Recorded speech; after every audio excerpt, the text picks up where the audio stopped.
That doesn't work if you laugh. I don't know. Hey. Where's the bed?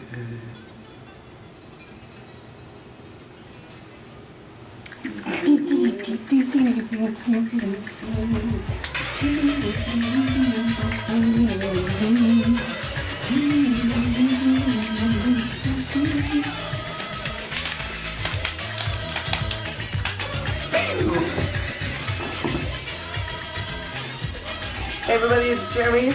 And I'm Jake. And it's Morning with Monday. And we are broadcasting from the Disneyland Resort Hotel because it is after our anniversary.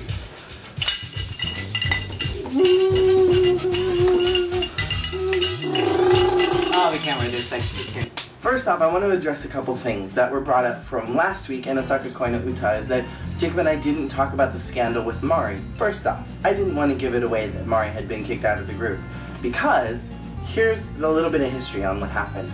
During Osaka Koina Uta, the music video was filmed, produced, and released. Within that week that it was in the release, Mari, or close to, Mari was kicked out of the group. Yes, she resigned, but the girls in Morning Musume aren't allowed to have boyfriends. She was caught in a scandal with a boyfriend, so she wasn't allowed to stay. She resigned from the group, they couldn't redo the music video, and so as far as the music video is concerned, Mari was still a huge part of it. Now the way that Jacob and I review each one of the singles is that we review them as if they are happening during that week, as if they are coming out right then and there, because Jacob's never seen them before. So that's why we didn't talk about it, because I wanted it to be a surprise / shock for Jake. And if you guys watch the Roman Sunku skit, at the end of that you will see Jacob's genuine reaction to the fact that she's not in there. And my genuine reaction to that giant red wig. So first things first, Yosi is leader. This is her very first single as leader. Second, who is that adorably untalented girl that's dancing next to her? She was not that bad. You are awful. She did not stand out to me as being that bad. I think she's trying a little too hard to be, the cutesy new member, which all the other girls are just like, ha, been there, done that. And Sayumi's clearly like, I'm the cute one. I think she's trying too hard, but she doesn't seem awkward. The only thing that's awkward about her, to me, is that intro where it's like, I just kind of want to be like, hey, she's only 13. Alright, so first off, I really liked that this music was Latin flared. It was really fun, it had a nice beat, I thought it worked really well. I thought this was another one. Once again, I'm seeing that Sunku is doing a good job having the lyrics and the music match. I think he came up with a pretty good number this time, so I really liked it. And I enjoyed the fact that because the music had an obvious and hard to resist or avoid Latin flair, I really enjoyed that the costumes were appropriately cha-cha. And the girls all looked so good with the little cha-cha numbers, even if some of them were frightfully underage. I like this song a lot. This would be a song I'd have on just playing in my car, or this would be a song I'd have on in a workout mix. I would exercise to this song. Something that I really appreciated about this video is the use of metaphor. Even throughout the song there was metaphor used, which I'll talk about that in a little bit. But as far as the context of the video, there was a lot of metaphor used with the fireballs, with the use of the red flare, with the use of the Latin clothing. Generally, Latin feel, the color red is associated with passion, with love, with a romance of some kind. And so the fact that they use the color red as well as a Latin-inspired outfit through a Latin-inspired song really made it seem like through this video there was some kind of passion that was once there. Lyrically, the use of an island, of sexy Cupid, even of sexy impatience, of the title of the song, I think that there was a lot of depth that was being used throughout the whole thing. Is that being on an island is, depending on the type of island, being on an island is like being trapped, being stuck there. So whoever the person is in the song, it's like that they were in love and now they're trapped on this island that they can't get off of. The use of Cupid is that Cupid is supposed to be the one that shoots you with the arrow and tells you this is the person you're supposed to be with. You both are going to fall in love now and be together happily ever after. Cupid missed this time, and the person in the story thought that they had been hit by the arrow. They're longing for the kisses, they're longing for the passion, but it's not there. The same thing goes for Osaka Koi no Uta, which we just got out of, where the song was about the relationship ending, about how there was the distance and it's gone. So maybe Sexy Impatience is about the love that happened leading up to Osaka Koi no Uta. Something else that's within the title of it, just being sexy impatient, that the song is very sexualized in and of itself. And so maybe the relationship was founded on sex. And most relationships that are based in sex or that begin with sex don't necessarily move on and are able to grow and blossom, because that's all that is ever there, is that sexual tension. So maybe the fact that it was impatience is that they couldn't wait to do it. And so they did it, and then it just broke because there was the distance. Yeah, they were having like having physicalness, but the separation was very clearly there because they weren't there emotionally. And maybe that is the use of the island, is that they were separated by islands mentally. To be perfectly honest with this song, I was more infatuated with the beat and the singing and the dancing than the actual lyrics. So honestly, I didn't pay that much attention to the lyrics, I think is really the problem. When it comes right down to it, I was just more infatuated because I love Latin beats, and I love, I don't listen to Latin music very often, but I do love when people borrow Latin beats, and I like that this was two completely different cultures. I love that it's Japanese girls singing a song to a cha-cha beat. Like, that's awesome to me, and I love that. And so I honestly didn't pay that much attention to the lyrics. My problem with the video is the set that they used. It looks like they ripped it straight from Osaka Koi no Uta, because it was that same black room with the white lights in the back, that it looks like maybe they just shoved the lights backwards, because in Osaka Koi no Uta they were all cast against a big red room and they had white lights blaring across them like spotlights, and in this one they were cast in a big room that looked like it was just black walls that they put lights behind them to kind of make them stand out from the background. And that was really all that there was. And so that was my problem with it, is that visually it was kind of boring. There were the shots where they, you know, like they were playing with the fireballs, which even in itself is another metaphor being used. The love may have been like playing with fires, that it was something that was there and it was hot and it was pulsating and it burned them.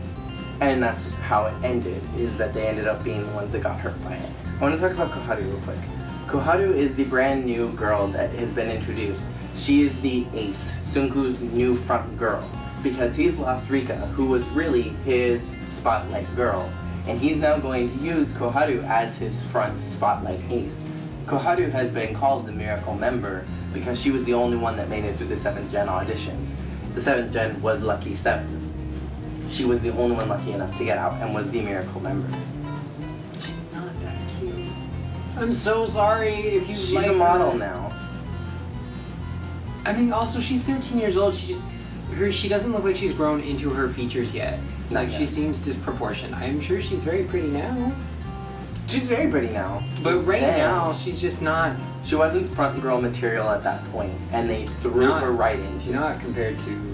Not compared to past members, because like we've had Rika, past members like Rika, who was a front by 14, and Goto, who was a front girl by 13. Cute. And she was very cute when she came in, and she was beautiful by the time Do It Now came out.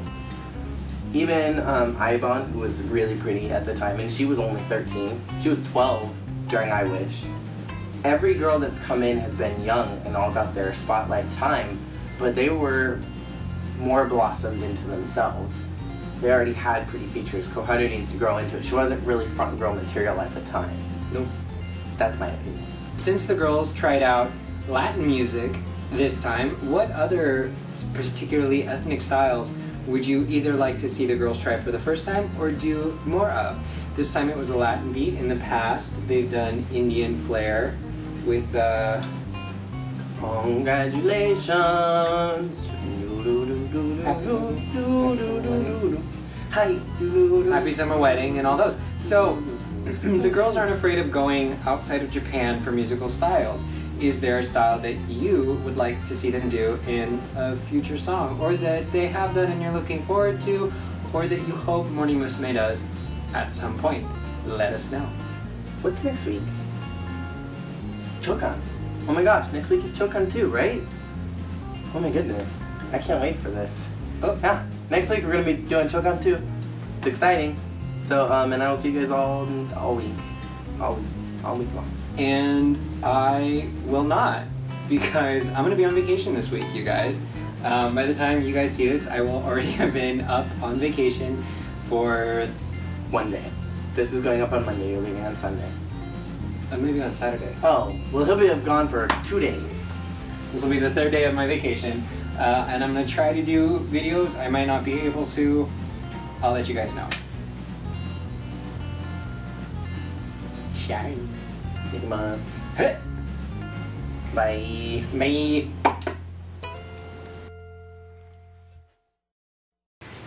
Oh, Sunku, I'm so excited for our Disney vacation, just the 2 of us.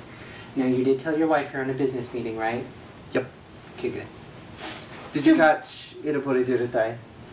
I did! It was about us, wasn't it? Yes and no. I mean, the good parts, obviously, not the bad parts. You have to put the heartbreak in, because I know my Sunku isn't heartbroken about anything other than Mari resigning.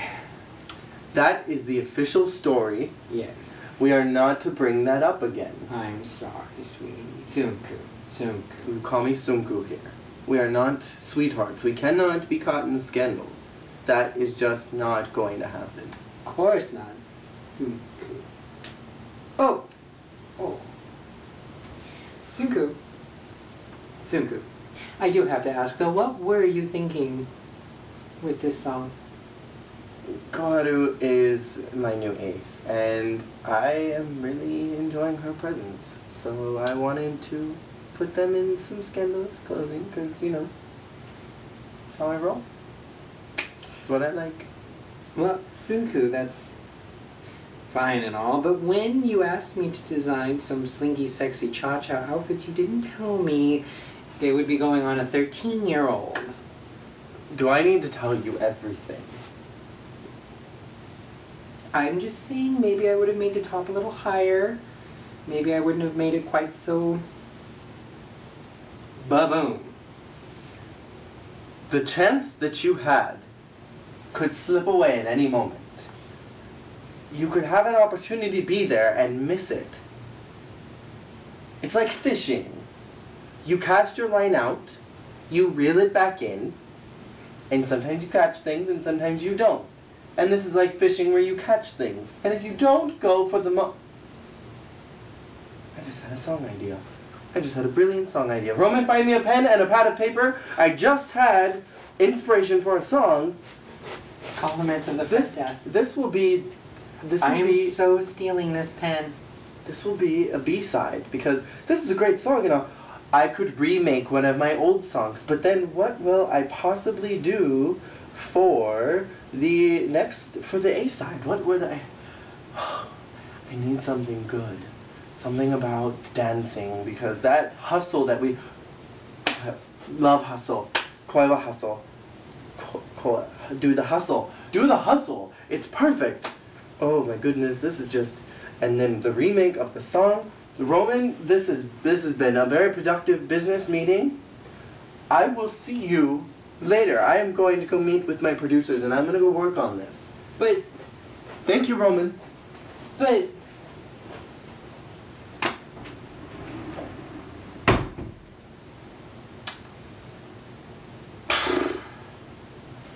I don't know about this, Jake. I think it looks good. But why are you wearing the Mickey ears? Because we're on vacation in Disneyland. Yeah, but Roman and Suku aren't. What about his wife? Like, isn't she like worried that he's not there with her? Oh. I forgot. They're doing it. They're together. I forgot. I'm sorry.